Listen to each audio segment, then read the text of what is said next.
فرعون و نمرود کے پیروکار ہیں اور دین اسلام کے دشمن ہیں یہود و نصارہ۔ قرآن کے اندر بار بار اس بات کا ذکر کیا گیا، وَلَن تَرْضَىٰ عَنْكَ الْيَهُودُ وَالنَّصَارَىٰ حَتَّىٰ تَتَّبِعَ مِلَّتَهُمْ،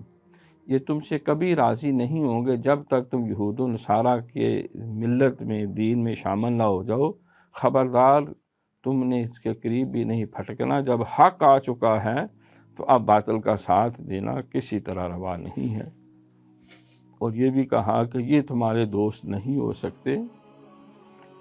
تو جب وہ ان کو مٹانے میں ناکام ہوئے تو کہا کہ ان کو ڈیوائیڈ اینڈ رول، لڑاؤ بڑھاؤ، آپس میں تقسیم کرو اور تفرقہ بازیاں پیدا کرو۔ تو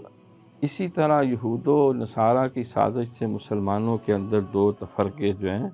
فرقہ بازی کی بنیاد انہوں نے رکھی، اور صحابہ کرام رضوان اللہ تعالیٰ علیہم اجمعین جو دل و جان سے ایک دوسرے کے لیے محبت اور اخلاص کے جذبوں سے سرشار تھے، اور حضور علیہ الصلوۃ والسلام کی نگاہ نبوت نے ان کے باطن ظاہر کو پاک فرمایا،